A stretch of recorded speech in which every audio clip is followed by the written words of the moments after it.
buenas noches, bienvenidos a una nueva emisión de Sala de Prensa. Hoy en este capítulo analizaremos dos temas que concentran la atención de la agenda informativa del día en Colombia. El primero es esa revelación que hizo la Unidad Investigativa de Noticias Caracol acerca de los secretos de la negociación con el Clan del Golfo.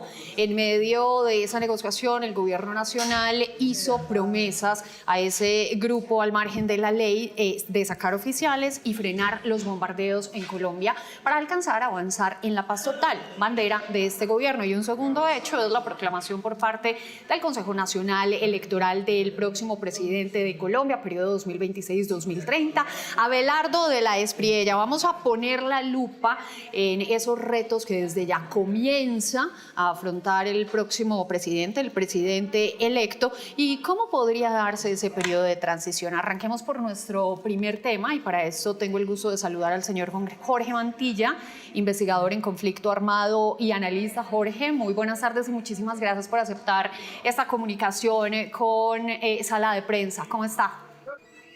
Bien, Alejandra, mucho gusto estar con ustedes. Buenas tardes. Jorge, muchas voces críticas han calificado esa revelación de la Unidad Investigativa de Noticias Caracol como de la mayor gravedad, incluso no han titubeado en calificar lo que ha ocurrido como una traición a la patria. ¿Cuáles son sus opiniones? Bueno, desde luego yo creo que estas revelaciones le ponen una lápida a la idea de paz total, que va más allá del hecho pues, de que las elecciones las haya ganado Abelardo de la Espriella, que tendría una propuesta, digamos, de reformulación de la paz total, sino que aquí queda en evidencia dos hechos que son fundamentales. El primero de ellos es que desde el 2022, previo a que se establecieran las mesas de negociación, ya el señor Danilo Rueda estaba haciendo concesiones claramente inconstitucionales con un grupo armado y con un grupo del crimen organizado. El segundo de ellos es que efectivamente se demuestra que la paz total no tuvo un método, no tuvo un rigor que priorizara la defensa de las instituciones, en este caso de la fuerza pública, porque hemos escuchado y hemos visto en el reporte que hace pues, la unidad investigativa de Caracol cómo se negociaban el ascenso o incluso la expulsión de generales de la fuerza pública, sino que tampoco se tuvo en cuenta las víctimas. Eso son una bofetada al Estado colombiano y también, por supuesto, a los territorios y a quienes en realidad padecen la violencia de estos grupos armados. Le quiero preguntar en ese sentido, ¿cuál cree usted que es la delgada línea que separa en una negociación la conversación y usted me da y yo le doy en aras de lograr un propósito superior, que sería unos diálogos o el desescalamiento del conflicto o la paz, como usted lo quiera llamar, y la bofetada al Estado y a los territorios como usted lo acaba de calificar? Alejandra, nosotros hemos visto una cuestión de los términos, las formas, la cercanía que muestran. Esa es parece una conversación entre colegas, ¿no? Y esa no puede ser el tono de la conversación de un Estado serio con un grupo armado. Segundo, esto no puede ser improvisado. Nosotros, Colombia, el gobierno de Gustavo Petro tramitó una ley de paz total y en esa ley de paz total, la 2272 del 2022, hacía explícita unos mandatos, unas reglas sobre las cuales se podía ejercer una negociación. Ahora bien, tiene la salvedad de que el Clan del Golfo siempre esa negociación estuvo en una zona gris, porque recordarán ustedes y la audiencia que durante estos 4 años nunca se aprobó un marco normativo de sometimiento a la justicia, es decir, el Clan del Golfo no se consideraba en un inicio como un grupo armado organizado, sino como un grupo multicrimen de alto impacto. Pero así, inclusive sin ese marco jurídico, la ley de paz total, la 2272, hacía explícito unos límites, unas formas y sobre todo que aquí hay una extralimitación de funciones, desde luego desde el comisionado de paz, que no tenía ni la competencia ni las facultades para hacer estas negociaciones pues, que hizo aparentemente. Em, ¿Usted cree que acá hubo un pacto criminal entre el Estado y este grupo narcotraficante? Eso le corresponde establecerlo a la fiscalía. Yo creo que hubo ingenuidad, yo creo que hubo intereses contrapuestos y creo que además al final lo que queda para la opinión pública es que el Estado se puso del lado de los criminales y no del lado del pueblo colombiano. Y eso aparentemente, por las evidencias que estamos conociendo, es innegable y por eso digo que es un golpe demoledor a la paz total y que cierra el espacio político en el gobierno de Abelardo de la Espriella para cualquier tipo de negociación de paz. Jorge, ¿esto cómo impacta la credibilidad de Colombia en la comunidad internacional frente a esos procesos también de apuesta de paz? Pues es lamentable sobre todo porque recordemos que aquí estaba involucrada la Iglesia Católica, está involucrada las Naciones Unidas, está involucrada la Cruz Roja Internacional y todo de alguna manera el entramado de trabajadores humanitarios y de la comunidad internacional, garantes, que estuvieron apoyando este proceso de paz total y que no tengo la menor duda que no estaban al tanto que esos eran los términos de la negociación, ¿no? Fueron países que pusieron recursos, talento humano y su capital político y que en este momento, al menos ante los ojos del pueblo colombiano, quedan realmente deslegitimados en el sentido de la neutralidad. Aquí lo que estamos presenciando no es una conversación entre dos partes en confrontación, sino lo que estamos presenciando es una negociación y una conversación entre dos partes que pareciera que no fueran enemigas. Entiendo, pero y justamente eso no, esos acercamientos y tratar de ponerse del otro lado en algún sentido no hace parte de un proceso de negociación. Un proceso de negociación implica conversaciones difíciles, conversaciones complejas, y por eso en procesos de negociación tiene que haber una metodología, tiene que haber unos garantes, tiene que haber un tercero que esté escuchando. No pueden haber conversaciones privadas en un proceso de negociación. Eso afecta profundamente la credibilidad y nosotros hemos vivido en carne propia este país lo que eso supone en términos de legitimidad. Recordemos que hace 10 años, con un panorama electoral, Sí. una geografía electoral muy parecida a la que vivimos hace 2 días, el país fue a votar por el plebiscito y el plebiscito perdió. ¿Por qué? Porque la mitad y la mayoría del país creía que ese acuerdo de paz no era legítimo. Por eso es tan importante que ese tipo de conversaciones, si bien no son públicas, sí se den en unos términos rigurosos y muy definidos y con unas reglas muy claras. Es clarísimo que eso no fue lo que sucedió en el marco de la paz total. ¿Quién tiene que rendir cuentas aquí? Las responsabilidades penales son individuales y ya hemos visto efectivamente que el exministro Iván Velázquez atribuye toda la responsabilidad al excomisionado de paz Danilo Rueda. Sí. Eso tendrá que investigar la fiscalía. Yo efectivamente coincido en que aquí hay delitos en curso, desde la extralimitación de funciones hasta la posible traición a la patria, pero sobre todo creo que la responsabilidad es sobre todo política. Y desde luego eso recae sobre todo, y me parece, en mi opinión personal, que deja maltrecha a la oposición de Iván Cepeda, que fue uno de los arquitectos de la paz total y que inicia este nuevo capítulo del país entre gobierno y oposición con una desventaja muy clara.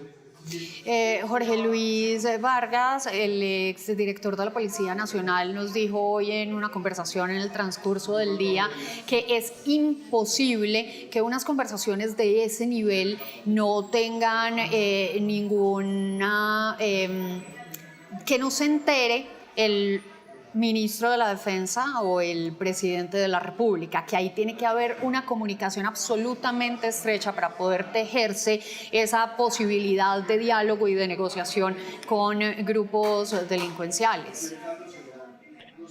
Yo creo que ese es el ideal de las cosas, pero lo que vimos en la paz total es justamente que ese fue uno de los mayores problemas de la paz total, que no había una coordinación interinstitucional, que mientras la política de seguridad iba por un lado, la política de paz iba por otro. Justamente, pues creo que fue gran parte de la razón por la cual el comisionado de paz no terminó el periodo de gobierno, tampoco lo hizo el ministro de Defensa. Siempre hubo ruidos entre esas dos carteras, siempre hubo desconfianza y sobre todo en lo que más evidencia eso fue en la enorme ventaja que le cogieron los grupos armados al Estado y a la fuerza pública.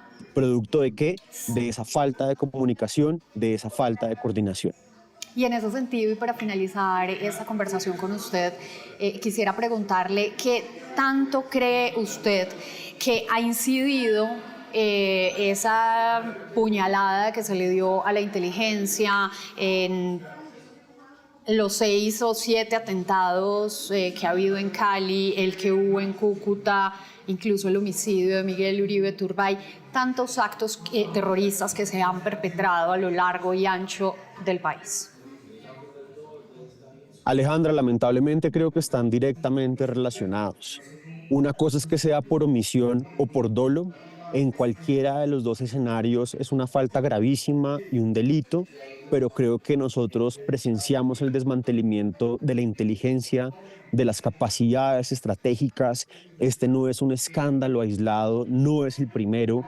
Vimos lo que pasó con UIAF, vimos lo que pasó con la DNI, así que yo creo que así efectivamente estamos ante una operación de un más amplia magnitud y los responsables, lo reitero, tendrán que rendir cuentas de manera individual y lo determinará la Fiscalía General de la Nación. Es Jorge Mantilla, él es investigador en conflicto armado y analista. Muchísimas gracias, Jorge, por este espacio aquí en Sala de Prensa. Un abrazo. A ustedes lo mismo, muy amables. Muchas gracias. Y ponemos el foco ahora en nuestro segundo tema de conversación y es la proclamación por parte del CNE del presidente electo Abelardo de las Priella, el reconocimiento de Iván Cepeda de los resultados en las urnas y la aceptación de la curul en el Senado por su parte y por parte de Aida Quilcue en la Cámara de Representantes. Vamos a hablar de este panorama político con nuestra analista María Margarita Zuleta. Paca, muy buenas noches, muchísimas gracias por aceptar esta conversación. Buenas noches, ¿cómo están? Muy bien, Paca, muy bien, por fortuna, pues todo el mundo estaba a la expectativa de ese pronunciamiento. Creo que es un paso más que nos permite un respiro a todos los colombianos, el hecho de que ya queda dirimido ese tema, por lo menos en las instancias electorales, y donde se dice hay nuevo presidente electo de Colombia. Y yo quiero recoger unas palabras que dijo el presidente Cristian Quirós y es: se acabó la campaña electoral y se dejarán atrás las confrontaciones. Empieza una nueva etapa para Colombia. Paca, ¿quedaron atrás las confrontaciones? Bueno, lo que yo creo que es importante es que la registraduría cumplió y cumplió de forma magistral. Que el Consejo Nacional Electoral cumplió y también cumplió súper a tiempo. Hoy a las 3 de la tarde teníamos el resultado final de los escrutinios y que nuestro sistema nacional electoral cumplió de forma impecable. La diferencia es del punto 003. Eso es algo que nos debería llevar a un aprendizaje, y es que no podemos dejar que desinstitucionalicen el proceso electoral. Cuando nos dicen, es que faltan los escrutinios, no. Nosotros siempre faltan los escrutinios, pero nosotros en este país siempre, al final del preconteo, hemos aceptado ese resultado. Institucionalmente lo ha hecho Colombia y le ha ido bien haciéndolo, y le ha ido muy bien haciéndolo. Obviamente se espera después a qué ocurre en el escrutinio, pero además el proceso del escrutinio es un proceso muy bien organizado, que le permite a la gente, a medida que se van revisando, presentar sus reclamaciones. Y entonces, eso de resolver que teníamos que esperar, yo creo que es ponerle un ruido y ayudar a la desinstitucionalización, lo que creo que no fue conveniente para nuestra democracia, ni creo que fue conveniente para la imagen del presidente de la República y del candidato que perdió, Iván Cepeda, como tampoco creo que fue bueno en la primera vuelta. Sí, el presidente... Sin embargo, creo... Dale, perdón. La escucho. No, la sigo escuchando. Sin embargo, creo que finalmente Iván Cepeda dijo, listo, acepto Sí. el resultado y además acepta su curul en el Senado y su candidata a la vicepresidencia acepta la curul en la Cámara. Lo que nos muestra que ya estamos viendo pasos a la nueva realidad, a un presidente electo que se va a posicionar el 7 de agosto y a una persona que tiene derecho a una curul en el Senado por ser el segundo en la contienda y que se va a posicionar el 20 de julio con los demás senadores y su candidata a la vicepresidencia en la Cámara con los demás representantes a la Cámara. Y con Y una además, oposición muy nutrida, además, absolutamente nutrida. exactamente, es que mal contados, sin hacer alianzas, el pacto histórico más los indígenas más la Alianza Verde son 38 curules y la de Iván Cepeda son 38 curules. Ese es un punto de partida muy, muy sólido y muy, muy fuerte. Y lo que está pasando es eso. En ese momento eso es lo que yo veo. Por un lado, se declara partido de gobierno del Centro Democrático y empiezan a hacer naturalmente a conversar y a mirar cómo va a funcionar la coalición de gobierno en el Congreso y lo mismo va a pasar con la oposición. Pero también quiero subrayar que esto de ya se acabó la campaña, aquí no hay una tercera vuelta, y tenemos que empezar es a mirar desde otra perspectiva y se acabó la campaña, también lo dijo en su momento el presidente electo el 21 de junio por la noche. Creo que sí estamos llegando allá finalmente y afortunadamente. Y afortunadamente, así es. Oiga, pero le quiero preguntar acerca de esas heridas que sufrió en la institucionalidad. Usted decía ahorita, no podemos permitir desinstitucionalizar el sistema. Ya entonces Iván Cepeda aceptó los resultados. De hecho, el presidente Gustavo Petro también lo dijo en un mensaje que publicó desde anoche y hoy durante el día. Pero lo paradójico es que en medio de los mensajes donde acepta los resultados, la decisión de los colombianos en las urnas, pues también sigue poniendo en tela de juicio el sistema electoral. Y es que en ese mismo mensaje que puso hoy en la tarde dijo, nunca tuvimos un sistema electoral tan vulnerable como el que tenemos hoy, un sistema al servicio de uno de los candidatos, y por eso no trajeron los votos del exterior. Sigue sembrando, sigue dejando el manto de dudas sobre eso, y eso qué tanto ahonda la herida en la credibilidad de las instituciones. Si la gente le cree, obviamente le hace daño a las instituciones, pero lo que hemos visto es un sistema nacional electoral que funciona divinamente, que explica lo que está haciendo, que hace unos esfuerzos increíbles de transparencia. Digamos, hay que oír lo que dicen los de la misión de la OEA, Unión de la Europea. misión de la Unión Europea, que dicen, para ellos es increíble que el presidente de la República sea quien está boicoteando al sistema nacional electoral cuando todos están viendo que funciona divinamente, que funciona muy bien. Y la gente tiene que hacer, digamos, ahí hay como un tufillo de mal perdedor, que tiene que entender que perdió las elecciones y hay que pasar la página y aprender de lo que le pasó y de lo que le pasó al pacto histórico. Y yo creo que eso es lo que tienen que empezar a hacer. Absolutamente. Y yo creo que si la gente lee los informes de las misiones, ve con claridad lo que opinan personas que conocen sistemas electorales de otros países y que miran la eficiencia y la eficacia y la pulcritud de nuestro sistema electoral, en donde, de nuevo, las personas que cuentan los votos son personas del común, son profesores, profesionales, maestros, estudiantes, personas que votaron por uno, que votaron por el otro, que no votaron o que votaron en blanco. Y eso pasa no solamente aquí, sino también en el exterior. Los jurados de votación son personas del común y después los escrutinios los hacen jueces y notarios y después y revisan voto a voto. Ahora, nunca hemos traído los votos del exterior. Entonces, eso de que no los trajeron esta vez, nunca los han traído porque sería imposible, eso se demoraría mucho más.